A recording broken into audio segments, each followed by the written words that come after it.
Welcome to face master com. யாரை பற்றி பார்க்க போகிறோம்னா, ஓபிஎஸ்ஸை உள்ளே கொண்டு வர முயற்சியில் பார்த்தீங்கன்னா தீவிரமாக அதிமுகவினர் இறங்கியிருக்காங்க. எடப்பாடி பழனிசாமிக்கு பார்த்தீங்கன்னா ஒரு அதிர்ச்சியை வந்து எம்எல்ஏக்களை கொடுக்குறாங்க. இப்போ பாண்டிச்சேரியில் பார்த்தீங்கன்னா பாஸ்கரன் சொல்கிற எம்எல்ஏ பாஜகவில் இணையிறாரு. அவர் சிட்டிங் எம்எல்ஏ கூட இப்போ 2011 பார்த்தீங்கன்னா எம்எல்ஏவாக இருக்கார். இது எடப்பாடி பழனிசாமிக்கு ஒரு விதத்தில் நெருக்கடி கொடுத்துட்ருக்கு. இன்னொரு விஷயம் என்ன பார்த்தீங்கன்னா, அதிமுக தொகுதிகள் ஜெயிக்கக்கூடிய இடங்கள்லாம் பார்த்தீங்கன்னா இப்போ பாஜக கேட்டுட்டு இருக்காங்க. குறிப்பிட்டு பார்த்தீங்கன்னா திருப்பரங்குன்றத்தை பார்த்தீங்கன்னா பாஜக கேட்டுட்டு இருக்காங்க. அங்கே வந்து பார்த்தீங்கன்னா ராம சீனிவாசன் இல்லைன்னா நிர்மலா சீதாராம் நிற்கலாம்ன்ற ஒரு எண்ணத்திலையும் இருக்கதா சொல்கிறாங்க. ஜெயிக்கக்கூடிய தொகுதிகள்லாம் பார்த்தீங்கன்னா பாஜகவுக்கு எடப்பாடி பழனிசாமி விட்டு கொடுத்தா கண்டிப்பாக வந்து எடப்பாடி பழனிசாமிக்கு எதிராக வந்து எம்எல்ஏக்கள் சிட்டிங் எம்எல்ஏக்கள் அதிமுக நிர்வாகிகளே பார்த்தீங்கன்னா நிறைய பேர் எதிராக செயல்படுறதுக்கான வாய்ப்பு இருக்கதா சொல்கிறாங்க. இப்போ ஓபிஎஸ் டிடி தினகரன் சப்போர்ட் வேற இல்லை. கட்சியை விட்டு பார்த்தீங்கன்னா ஓபிஎஸ் தூக்கிட்டாரு. இப்போ இணைக்கும் ஒரு கட்டாயத்தில் இருக்காரு. அப்படி இணைக்காமல் இருந்தாலே நிறைய இடங்களில் தோல்வின்ற பட்சத்தில் 2021 சட்டமன்ற தேர்தல் அப்போ ஓபிஎஸ் இருந்தார்.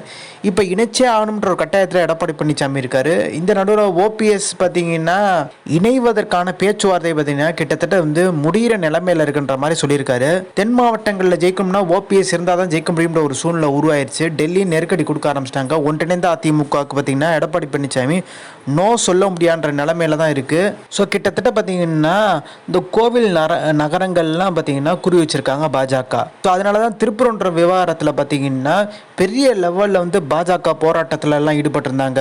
அப்போ அந்த தொகுதியை குறி வச்சு தான் பார்த்தீங்கன்னா காய் நகர்த்தியிருக்காங்க. அங்கே இப்போ சிட்டிங் எம்எல்ஏ இருக்கவர் வி ராஜன் செல்லப்பா, அவரும் அந்த தொகுதியை வந்து கேட்கறதுக்கான வாய்ப்பு இருக்குது. அவர் விட்டு கொடுக்கறதுக்கான வாய்ப்பு குறைவுன்னு சொல்கிறாங்க. அங்கே அதிமுக எப்பயுமே ஜெயிக்கக்கூடிய இடம் வந்து திருப்பரங்குன்றம். ஒரு 5 முன்னாள் அமைச்சர்கள் போய் வந்து ஓபிஎஸ்ஐ இணைக்கணும், ஒன்றிணைந்த அதிமுக உருவாக்கணும்னு சொல்லிட்டு பேச்சுவார்த்தைகள் நடத்துனது எல்லாருக்குமே தெரியும். அப்படி இருக்க ஒரு சூழ்நிலை திமுகவில் போய் நிறைய முன்னாள் அமைச்சர்கள் இணையிறாங்கன்ற மாதிரி கேட்கும்போது சிவி சண்முகத்தை இது கேட்குறாங்க.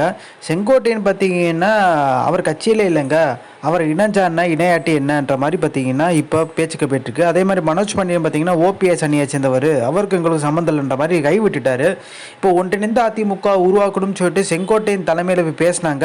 இப்போ செங்கோட்டையினே பார்த்தீங்கன்னா கழட்டி விட்டுட்டாங்களோன்ற மாதிரி எண்ணம் வர ஆரம்பிச்சிருச்சு.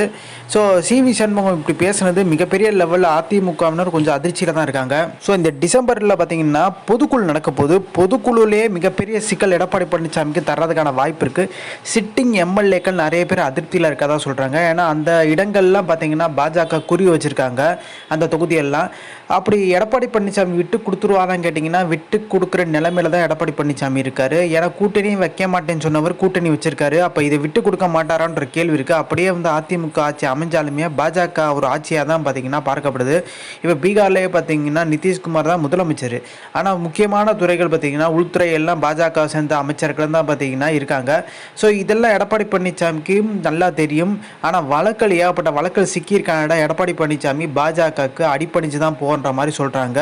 ஸோ ஓபிஎஸ் சசிகலா இவங்கெல்லாம் இணையும் பட்சத்தில் அதிமுக பலமாக இருந்தால் இந்த மாதிரி வந்து பாஜக டிமாண்ட் வைக்கிறதுக்கான வாய்ப்பு இல்லை. இப்போ அதிமுக பிளவுனால தான் பார்த்தீங்கன்னா இந்த டிமாண்ட் வைக்கிறாங்க, பயமுறுத்துறாங்க.